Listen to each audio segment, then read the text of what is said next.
តើបងប្អូនពីមើលពីសកម្មភាពបារម្ភអ្នកដែលគាត់បានថតប្រយោលរូបភាពតាមតំបន់សុកសែអញ្ចឹងណាគឺមើលទៅពិតជាសោកសៅមែនតើតំបន់ដែលគាត់ថតហ្នឹងហើយកន្លែងហ្នឹងមើលទៅដូចជាគេអភិវឌ្ឍបានច្រើន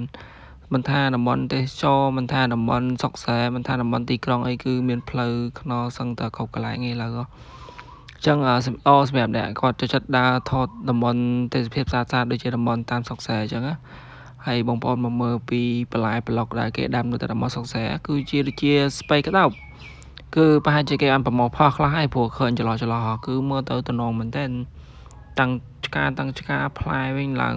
ក្តោបពិតជាមើលទៅគួរឲ្យចង់បេះមែនទែនអ្នកទៅតាមតំបន់សុកសែបើគាត់បានដាំបន្លែហើយទទួលបានផលអញ្ចឹងគឺកសិករម្នាក់គឺព្យាយាមផលិតការដាំដុះហ្នឹងមែនទែនហើយមិនថាតាំងស្ពៃក្តោបមិនថាតាំងសក់សៅគឺទទួលបានផលល្អខ្លាំងមែនទែន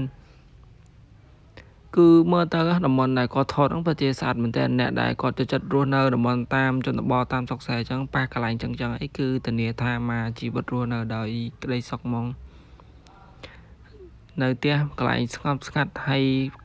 ចកាអញ្ចឹងមានសម្បូរទៅដោយបន្លែគ្រប់មុខអញ្ចឹងគឺមើលទៅតំណងមែនទែនហើយដល់ពេលគាត់ថតហ្នឹងមើលទៅដូចជាតាមដែលគេដាំបន្លែដូចជាទៅសក់សៅពូមើលទៅតាំងឆ្កាហ្មងហើយផ្លែវិញគឺធំមែនតើសក់សៅហ្នឹងដល់ពេលកសិករយើងគឺអាចដាំបន្លែបានទិន្នផលល្អអញ្ចឹងគឺរស់នៅជាមួយនឹងជីវភាពល្អមែនតើហើយចំពោះដំណាំផ្សេងទៀតគឺគេកំពុងតែចាប់ផ្ដើមដាំហើយអ្វីគេដាំនេះមើលទៅដូចជាគេបានប្រមូលផលម្ដងហើយគេកាប់ដើមវាឲ្យវាទុកលាស់ថាថ្មីគឺមើលទៅតំណងមែនតើ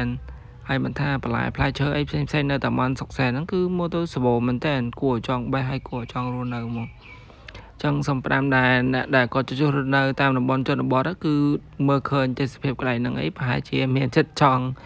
មកធ្វើផ្ទះនៅតាមជនបទចឹងអីចឹងអ្នកដែលនៅទីក្រុងហើយឃើញកន្លែងចឹងអីកុំសូវថាអីពួកអ្នកនៅជនបទពេកភាគច្រើនអ្នកនៅជនបទហ្នឹងគូរស់នៅជាមួយនឹងធម្មជាតិគឺពិតជាអែមមែនតើអ្នកនៅទីក្រុងខ្លះមិនបានមកឃើញទស្សនវិជ្ជាបែបហ្នឹងទេអានេះតាមតំបន់សុកសែដែលជាបងប្អូនយើងគាត់កំពុងតែបង្កបង្កើនផលគឺមើលទៅតំណងមែនតើតាមផ្លូវក៏ស្រួលជិះហើយតំបន់ដែលគាត់នៅហ្នឹងគឺសម្បូរទៅដោយការដាំបន្លែផ្លែឈើគឺពេញចិត្តមែនតើ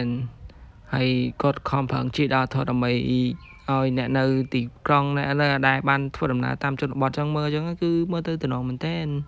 បន្លែផ្លែឈើគឺដាំសង្ឃុំកន្លែងហើយចំពោះផ្លូវធ្វើដំណើរវិញគឺបច្ច័យគឺសិតតែផ្លូវបេតុងតាមជនបទមានផ្លូវប៉ុណ្ណឹងជិះគឺពិតជាសំណាងនៃហើយបន្លែដែលគាត់ដាំហ្នឹងមើលទៅគឺតាំងឆ្កា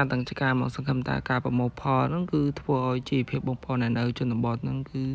ទទួលបានជីវភាពមួយដែលសមរម្យពិតជាសោកសៅមែនតើមើលទៅបងប្អូនមើលទៅគឺអ្នកនៅទីក្រុងអីគឺមិនអាចឃើញទស្សនវិជ្ជាបែបហ្នឹងទេអានេះអ្នកនៅជនបទអីបានយកពីអារម្មណ៍មួយហ្នឹងបានមកកន្លែងចឹងអីគឺពិតជាសោកសៅមែនតើល្ងាចឡើងត្រឹមម៉ោង 5 6អីមកអង្គុយលេងតាមតំបន់សុកសែអញ្ចឹងគឺក្តីសុខមែនតើហើយវីដេអូហ្នឹងមានតែប៉ុណ្្នឹងឯង